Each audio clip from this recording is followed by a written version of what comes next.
Best हंगाम मी तुम्हाला सांगितला 1 जानेवारी ते 15 मे साधारणतः जनरल लावतात, पण तुम्ही मेला गेले तर काय होणार आहे आणि जानेवारी लावलं तर काय होणार आहे आपण बघितलं। आणि सगळ्यात बेस्ट टायमिंग काय माहिती का? सगळ्यात बेस्ट टाइम ज्या माणसाची ऑक्टोबरला पपई लागेल त्याची पपई केव्हा चालू होईल तुम्ही विचार करा। नोव्हेंबर, डिसेंबर, जानेवारी, फेब्रुवारी, मार्च, एप्रिल, मे, जून संपला, जुलैला त्याची पपई स्टार्ट होईल, ऑगस्टला बऱ्यापैकी माल निघेल, सप्टेंबर ऑक्टोबर त्याचा 70% माल निघेल। आणि ह्या वर्षी सप्टेंबर ऑक्टोबरचा रेट तुम्ही काढा किंवा मागच्या वर्षाचा काढा किंवा त्याच्या मागच्या वर्षाचा काढा, तुमच्याकडे जो व्यापारी त्याला विचारा मागच्या वर्षी सप्टेंबर ऑक्टोबर मध्ये काय रेट होता, या वर्षी सप्टेंबर ऑक्टोबर मध्ये काय रेट, त्याच्या मागच्या वर्षी सगळ्यात हायएस्ट रेट पपईला असतो ऑगस्ट, सप्टेंबर, ऑक्टोबर, नोव्हेंबर या 4 आणि त्यावेळेस जर तुमचा माल जास्त आला तर पपईचं सगळं कामच कव्हर होतं। म्हणजे त्यावेळेस जर एखाद्या शेतकऱ्याकडे 5000 झाड आहेत आणि जर 30-40 टन माल चालला गेला 8-10 लाख रुपये डायरेक्ट निघून त्याच वेळेस त्याचं सगळं कसर तिथे निघून जाते। म्हणून तुम्ही सगळ्यात बेस्ट हंगाम त्या ठिकाणी लिहिलेला आहे। शेणखताचा योग्य वापर मी तुम्हाला खुराक सांगितलाय, हा जो आपण आता बनवतोय याला खुराक म्हणतो। याच्यामध्ये आता मी काय केलेलं आहे याच्यामध्ये बघा, पपईला एकरी 8-10 टन शेणखत हवं, पण एकाच वेळी एवढे शेणखत मिळणे टाकणे परवडणार नाही, म्हणून त्याचा खुराक पुढील प्रमाणे तयार करायचा। आता याच्यामध्ये आपण एनपीके कॉन्सो घेतलं, हे मी तुम्हाला एनपीके कॉन्सो घेतलं, व्हॅमिझोन घेतलं आणि सिंगल सुपर फॉस्फेट एमओपी हे आपण मिक्स करू शकतो। पण तुम्ही त्यापासूनच रासायनिक शेणखत त्याच्यामध्ये शेणखतामध्ये रासायनिक टाकण्यापेक्षा ते आपण बेडवर बनवतोय सर। जो मी तुम्हाला आता कॉम्बिनेशन सांगितलं हे कंपल्सरी मात्र करा, याला जास्त खर्च येणार नाही, 1000-1500 मध्ये हे सगळं काम होईल आणि शेणखत एकदम ताकदीचं तयार होईल। आता आपण पुढे जाऊ। 8x6 जे मी अंतर तुम्हाला सांगितलं सगळ्यात बेस्ट अंतर, याच्यामध्ये 43560 बघितलं 48 907 रोप आपल्याला मिळतील। 8x6 मध्ये आपल्याकडे गॅप पडता कामा नये। इथे बघा रोपांची संख्या आपली पुढे जे नरमुळे कमी होणार आहे तिथं होणारच आहे, पण सुरुवातीला रोप जळून गेलं, मरूनच गेलं, बैलाने पाय ठेवला, पाण्यात वाहून गेलं, यामुळे संख्या कमी होणार।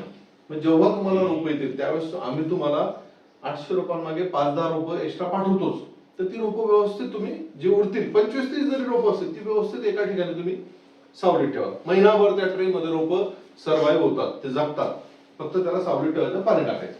तसं जर तुम्ही केलं तर आपल्याला पुढे गॅप फिलिंग करता येईल।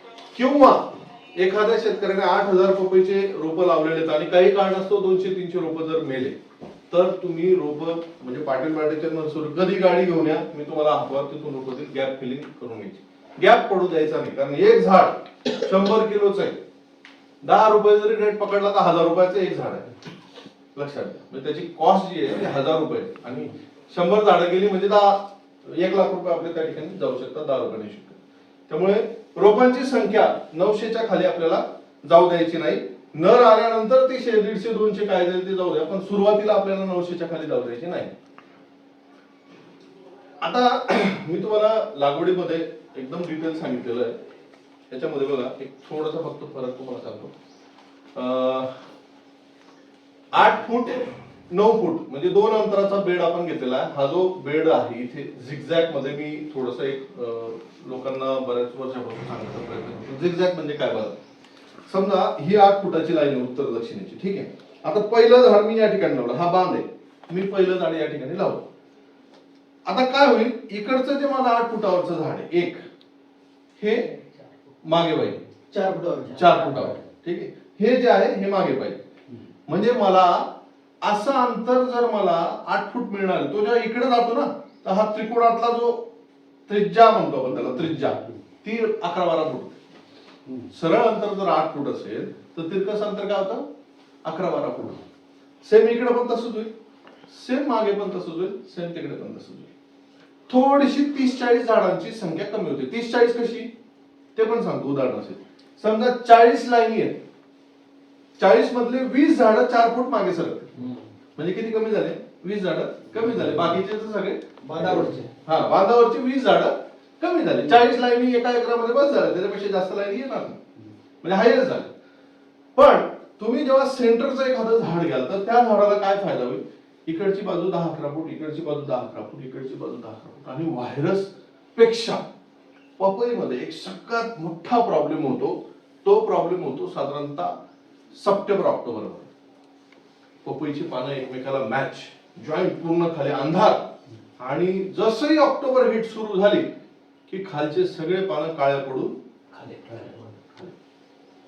यासाठी ही उपाययोजना जी मी सांगितली ही काम करते. आणि दुसरी उपाययोजना लक्षात ठेवा, हे छोटे छोटे जे मी आता टिप्स सांगतोय ना, ह्या मी व्हिडिओ मध्ये नाही सांगू शकत इतकं, कारण त्यावेळेस तेवढा वेळ नसतो. तुम्ही पपईमध्ये कुठलीच फवारणी नाही केली तरी चालेल. एक काम करायचं, जसे काळं पान दिसायला लागलं, पिवळं पान दिसायला लागलं, इमिजिएट काढायचं शेताबाहेर. इमिजिएट. पण दोन प्रकारे पान काढावं लागेल तुम्हाला. एक, हात लावला, देठापासून मोकळं झालं, तिथून दूध नाही निघालं, म्हणजे तो पूर्ण देठ ड्राय झालं लक्षात. तर डायरेक्ट तसंच काढायचं. पण ते आत्ताच पिवळं पडायला लागलंय आणि त्याला काढलं की तिथून दूध पडतंय, मग एक कात्री घ्यायची आणि हे फोड आहे, इथून देठ फक्त कट करायचं. तुम्ही खालचं जर एक पण खराब पान बागेत ठेवलं नाही तर मी तुम्हाला गॅरंटी देतो तुमचे 50% स्प्रे कमी होईल. गॅरंटी मी लिहून देतो. एकच मोलाचा सल्ला आहे, पपईतलं खालचं खराब पान किंवा खाली जमिनीवर पान. तुम्ही आता पपईच्या बागेत जा, सगळ्यात जास्त कचरा पपईच्या बागेत सापडतो. केळीत नाही सापडणार. एक वेळेस केळीत बरोबर तो मल्चिंग करून त्या ड्रिपच्या बाजूला टाकतो, पपईत त्या काड्या तशाच पडल्या. तोच तो फायटोप्थोरा, तो सगळा तिथे फसवतो. हा सल्ला आम्ही 6-7 वर्षापूर्वी टोमॅटोच्या एका शेतकऱ्याला दिला. टोमॅटो मध्ये फायटोप्थोरा जसा याच्यात येतो तसा अर्ली ब्लाइट नावाचा एक रोग आहे. सगळ्यात मोठं नुकसान शेतकऱ्याचं टोमॅटोचं त्याच्यामध्ये होतं. त्याच्यात काय होतं माहिती का, टोमॅटोची जी खालची पानं आहेत ती तपकिरी करड्या रंगाची होतात आणि तो सगळं वरवर सरकतं. मी त्या शेतकऱ्याला सहज म्हटलो 7-8 वर्षापूर्वी की फक्त खालचं खराब काढून ठेवून एकदम स्वच्छ ठेव, तो रोग पसरायला चान्सच नाही मिळाला. रोग कुठून पसरतो, जी सेल मध्ये जी पेशीमध्ये ती बुरशी गेलेली आहे ती तिथून मल्टिप्लाय होते, दुसऱ्या पानावर जाते. जसा कोरोना पसरतो तसे रोग पसरतो. याचा त्याला झाला, त्याचा त्याला झाला, असं तो सगळ्यांना होत गेला. तर तुम्ही जर हे काम केलं ना, तुम्हाला बघा पपईमध्ये तुम्हाला स्प्रेच कमी लागते आणि रोग कमी येते. बाग एकदम स्वच्छ पाहिजे. आता काल परवा फेसबुकला मी एक व्हिडिओ बघितला, 2 भाऊ डाळिंबाचे शेतकरी. मी तुम्हाला शेअर करेल वाटत असेल तुम्हाला. खराटा घेतला, बाग झाडून काढली, डायरेक्ट झाडून काढली, पूर्ण बाग झाडून काढली डाळिंबामध्ये. कारण लोकांना संत्र्यामध्ये सगळ्यात जास्त गळंजी होते, संत्र्या मोसंबीमध्ये. का होते, सगळ्यात म्हणजे आळशी शेतकरी संत्रा, सगळे घाण त्याची बागेतच आहे आणि त्या फळांवरच सगळे स्पोर आहेत. ते उचलतच नाही, तिथूनच ते जसंही वातावरण मिळालं लगेच तिथून ते हे होतं. वातावरण केव्हा मिळतं, मग ते जुलै, ऑगस्ट, सप्टेंबर, ऑक्टोबर यावेळेस फायटोप्थोरा सगळ्यात जास्त होतं. आणि पपईला वरचे पानं कधीच मरत नाही. पपईचे खालून डेड होते सगळे, खालचे पानं मरत जातात. तर त्यावेळेस ही गोष्ट लक्षात ठेवा. खूप जास्त पाऊस आहे, खूप पॅक होऊन गेलं, झाडं मजबूत वाढली, माझ्याकडे थोडं अंतर चुकलं, तर अजून एक काम करायचं. पपईची जेव्हा कॅनोपी एकमेकाला मॅच होऊन जाते त्यावेळेस साधं ब्ल्यू कॉपर साधारणतः 200 लिटर पाण्यामध्ये 400 ग्राम घेऊन जमिनीवर स्प्रे करून टाकायचं, पूर्ण जमिनीवर. ब्ल्यू कॉपरमुळे जमीन जी आहे ती सॅनिटाईज होऊन जाते. ठीक आहे. किंवा हायड्रोजन पॅरॉक्साईड नावाचं एक औषध येतं, सोलिमो म्हणून नाव आहे, पाटील बायोटेक देते किंवा दुसऱ्याही कंपनी देते. मी कंटेंट पण तुम्हाला सांगतो. हायड्रोजन पॅरॉक्साईड म्हणजे काय, तुम्हाला आठवत असेल लहानपणी आपण डॉक्टरकडे जायचो सरकारी दवाखान्यात. जखम झाली की एक पांढरी बाटली डॉक्टर अजून पण काढतात सरकारी दवाखान्यात, छोटी पांढरी बाटली, 2-3 थेंब टाकले की चुरचुरून फेस होतो.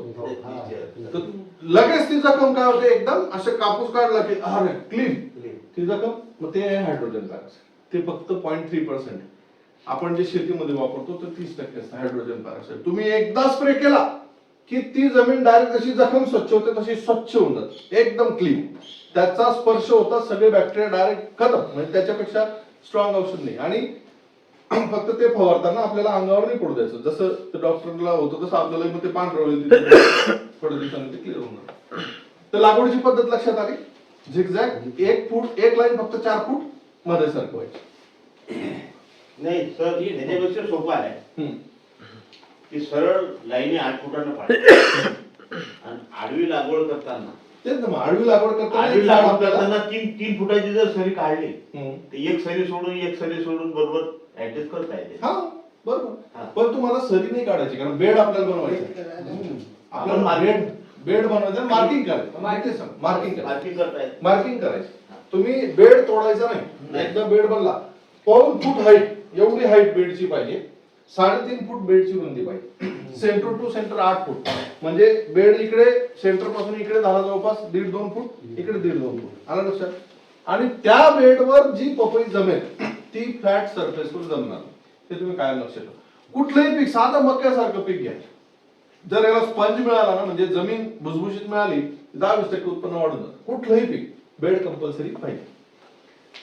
आता बघा हे सगळं लागवडीपर्यंतचं प्रिपरेशन आहे. शेणखत पाहिजे, बेड पाहिजे, लागवडीची दिशा योग्य पाहिजे, टायमिंग पाहिजे. आता आपल्याला सगळ्यात मेन मुद्दा आहे फर्टिगेशनचा. फर्टिगेशन मध्ये मी सगळं तुम्हाला लिहून देतो.